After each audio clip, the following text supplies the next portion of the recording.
want you to picture just a standard math class. Really simple scenario. The teacher's at the front, and they write 2 + 2, 4 on the board. Right, just basic arithmetic. Exactly. Yeah. And in any sane world, I mean, that's just the end of the discussion. It's a fact. It's objective. Yeah. But we are actually looking at a case today where that specific act, stating a mathematical truth, got a teacher formally investigated for harassment. It sounds like a joke. It sounds completely like a dystopian novel. It does sound like fiction, yeah. But looking at the stack of research we've got on the desk today, it is a documented event. And honestly, it's just the tip of the iceberg. Yeah, because according to the material we're covering today, we have basically entered an era where facts are treated as crimes, where logic is viewed as oppression, and reality itself is just being rewritten to spare feelings. Right. So we are doing a deep dive today into a new book. It's called Logic Gap. Women Fear Facts, Deny Reality, and Live in Drama and Delusion by Conrad Riker. And let me tell you, Riker is, he's not pulling any punches here.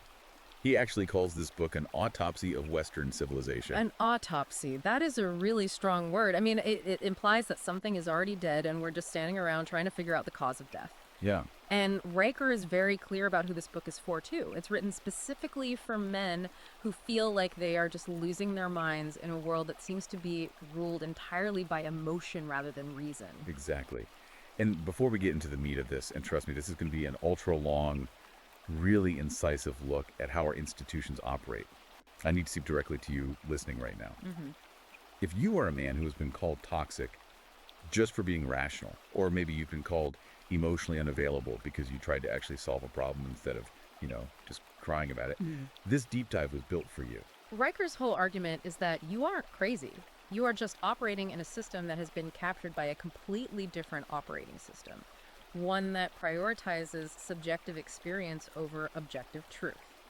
So do yourself a favor right now and hit that like and subscribe button. You are definitely going to want to stay updated on this kind of content because, frankly, you are not going to hear this perspective in the mainstream media. Definitely not. And seriously, if what we discussed today resonates with you, go to Amazon Kindle or Google Play Books immediately and buy Logic Gap. Riker frames this book as essentially a weapon for the red-pilled man. You can also follow him on Substack at Conrad Riker. And it really is about understanding the history of our institutions, right? Like before they were captured by what the author describes as feminists and Marxists. Yes, exactly. So let's get into it. The central thesis is something Riker calls the logic gap. What exactly are we dealing with here? So the logic gap is this fundamental cognitive disconnect that Riker argues exists in the modern female psyche, and by extension, in the institutions they now influence. It is the complete rejection of objective reality in favor of what he calls the subjectivity trap. The subjectivity trap. I saw that phrase highlighted all over the notes. Yeah. That's basically the idea that my truth overrides the truth. Precisely. Right. The argument is that if something feels true to someone, it is treated as an absolute fact, regardless of any evidence to the contrary. Wow. So going back to your intro, that math teacher in California, the investigation happened because students claimed that stating objective mathematical facts was oppressive and it was harmful pedagogy. Just for doing math. Right. The feeling of being challenged completely outweighed the objective reality of the numbers. That is just, I mean, it's hard to even wrap your head around, but the book goes a lot darker than just classroom disputes. Yeah, much darker. Riker gives this really visceral example from Manchester, England, and this one really stuck with me. A woman attacks a store clerk with a machete. Yes, a literal machete. She attacks this clerk because she was denied a refund. Now, in a vacuum, in any normal legal system, that is assault with a deadly weapon. But what actually happened in court? Well, this is where the subjectivity trap enters the legal system. Her defense attorney argued that premenstrual dysphoric disorder, or PMDD, was a mitigating factor. So her biology made her do it. Essentially, yes. The argument was that her emotions were just so overwhelming that she couldn't possibly be held to the standard of objective law. And the judge actually bought this. Hook, line, and sinker. She received community service. Community service for a machete attack. Exactly. And Riker makes a very specific point here. He says if a man had walked into a store with a machete and attacked a clerk just because he was having a bad day or, having a hormonal surge of testosterone, he would be looking at 10 years in prison. Absolutely. So we have this situation where biology is being used as a shield to completely escape accountability. Yeah. But Riker digs a lot deeper into the biology itself, doesn't he? Yeah. He's not just making this blanket statement that women are emotional. He's citing neurobiology. Right.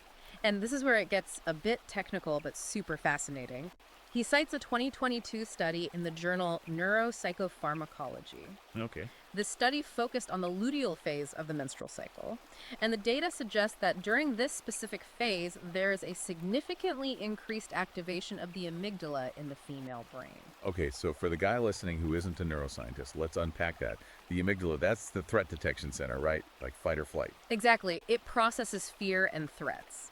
So what Riker is arguing, based on the study, is that during this phase, the brain is biologically primed to perceive completely neutral or corrective statements as personal, physical threats. Wow. Okay, so let's take this out of the lab and into the kitchen. You're sitting at the dinner table. You look at the bank account and you say, hey, the budget doesn't balance. We need to cut spending. That is just a neutral fact. To you, it's a neutral fact. It's just data. Right. But Riker argues that because of this heightened amygdala activation, she doesn't hear the budget is off. She processes it as a neurochemical act of war. A neurochemical act of war. Yeah. Her brain is reacting as if you literally just lunged at her across the table. That explains so many arguments. I mean, where you feel like you were just talking about numbers and logistics, and suddenly she's talking about how you're attacking her soul or how you don't love her. You are having two completely different conversations. And that is the logic gap in action. You're operating on the frequency of objective reality, and she is operating on the frequency of subjective threat. Yeah. And Riker's big warning here is that this isn't just happening in relationships anymore. It has scaled up. It's what he calls institutional capture. Yeah, this is the part of the book that really outlines the history of how we got here. He argues that these psychological traits, this prioritization of safety and feeling over fact, have captured the very structures that run society. Yeah. Let's talk about education first. He calls it the war on boys. He does. The source material claims that schools have effectively pathologized boyhood. Think about natural male behavior. Competition, roughhousing, high energy, the desire to win. In the modern classroom, Riker says those are treated as behavioral disorders. Boys are getting suspended for excessive enthusiasm or play fighting. While girls are praised for their emotional intelligence. Right. But I should note, Riker has a very cynical definition of what that emotional intelligence actually looks like in practice. Yeah, he doesn't view it as empathy at all. Not at all. He defines it essentially as gossip and exclusion. He argues that while boys are punished for overt competition, which is at least honest girls are rewarded for covert social manipulation. Wow. And there's a specific anecdote about a Canadian school board that I think perfectly illustrates this shift. The logic puzzles. Yes, this is wild. The school board actually banned logic puzzles in the days leading up to projected menstruation days for their female students. They banned logic puzzles. Why? Were they just too hard? No, it was because they were viewed as potentially upsetting. Upsetting. Yeah, the argument was that the frustration of not being able to solve a logic puzzle, because logic is objective, you're either right or you're wrong, might damage their emotional well-being during a sensitive time. So they literally removed the objective challenge just to prioritize emotional comfort. That is the definition of lowering the bar. And it continues right into higher education and grading. Riker points to a UC Berkeley study that claimed female graders gave higher scores to essays that showed emotional struggle or lived experience versus essays that showed strong, objective analysis. So we aren't even grading on merit anymore. We're grading on trauma. We're grading on how much you can bleed on the page. Riker calls it the death of meritocracy, and his argument is that this generation of students, who have been trained from day one that their feelings matter way more than facts, they eventually graduate and go into the workforce. Right. And that is where you get what he calls the estrogen empire. The estrogen empire.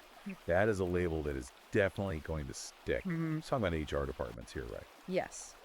He notes that HR departments are approximately 73% female, and he argues that they have transformed from business units designed to protect the company into basically clinical settings for managing emotions. This is where the tone policing comes in. Exactly. Tone policing.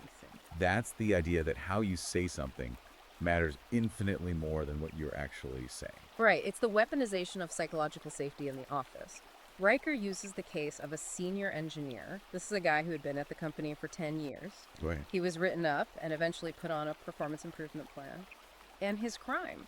He reviewed a junior developer's work and simply said, "This code is janky." Janky, that's just Honest feedback. That's a technical term in programming, basically. But the feedback was formally labeled as hostile. The HR report didn't care that the code was actually bad and would have caused the software to crash. They only cared that the word janky made the junior developer feel unsafe. Unbelievable. The focus shifts entirely from the quality of the product to the feeling of the employee. And Riker connects this directly to the Google example, which I think everyone really needs to hear. Oh, the internal empathy training. Yes. According to Riker's research, Google mandated this training where male engineers were essentially instructed to apologize for toxic masculinity and to practice deep listening. And what happened to the actual work? Yeah. The coding that they were paid hundreds of thousands of dollars to do.